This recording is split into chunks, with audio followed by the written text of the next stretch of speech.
நேரத்தோட அருமை கருதி முக்கியமான விஷயத்தை சொல்லி முடிக்கிறேன்.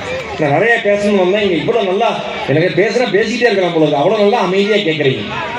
குறிப்பா கேர்ள்ஸ் ஸ்டூடெண்ட் சொல்றேன். இந்த பஸ் ஸ்டாப்புக்கு ஒருத்தன் நிற்பான், இல்ல பஸ்ஸுக்குள்ளேயே சில பேர் நிற்பான். அவன் நிற்பான், நாம தான் நகர்ந்து போயிடணும். அவன் நிற்பான், நாம தான் நகர்ந்து போயிடணும். தொடர்ந்து என்ன ஃபாலோ பண்றாண்டி, வேற வேலை இல்லையாடின்னு கேள்வி.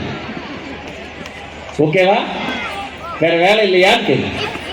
கவனமா இரு தங்கம். ஏன் படிக்கணும்னு சொல்றேன், ஒரே ஒரு விஷயம் சொல்றேன்.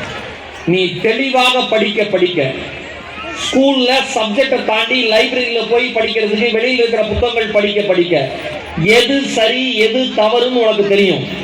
அம்மா அப்பாவை தாண்டி இந்த உலகத்தில் அக்கறை காண்பிப்பதற்கு, அது பையனா இருந்தாலும் சரி பொண்ணா இருந்தாலும் சரி, இந்த உலகத்தில் இன்னொரு ஜீவன் இல்லை என்று முதலில் நீங்கள் நம்புங்கள். மீதி எல்லாமே போலியான அன்பு மட்டும்தான். அந்த டைமுக்கு வரும், ரிஜெக்ட் பண்ணியா போயிடும். நீ எத்தனை தடவை அம்மாவை திட்டி சாப்பாடு வேணான்னு சொன்னாலும் இருக்கிற எல்லா ஸ்டூடெண்ட்ஸும் ஒத்துப்பீங்க. சாப்பிடுன்னு கெஞ்சுவாங்க அம்மா. உன் வயிறு நிறைவதற்கு அவங்க ஏன் கெஞ்சணும்?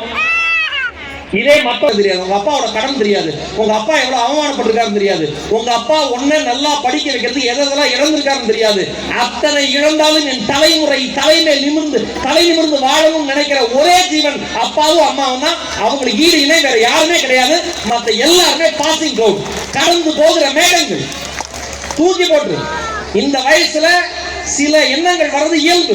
ஆனா அந்த எண்ணங்களுக்கு தாண்டி யார் பயணம் பண்றீங்களோ நீங்க வாழ்க்கையில ஜெயிச்சிருவீங்க. உங்கள் வாழ்க்கையை நீங்க சரியா வாழ்ந்ததுக்கு அப்புறம் உங்கள் முடிவுகள் கேட்கறதுக்கு பெற்றோர்கள் தயாரா இருக்காங்க. சினிமா பார்த்துட்டு, டிவி பார்த்துட்டு, ஏதோ ஒரு பாட்டை கேட்டுட்டு தவறான முடிவை ஒருபோதும் எடுத்துடாதீங்க.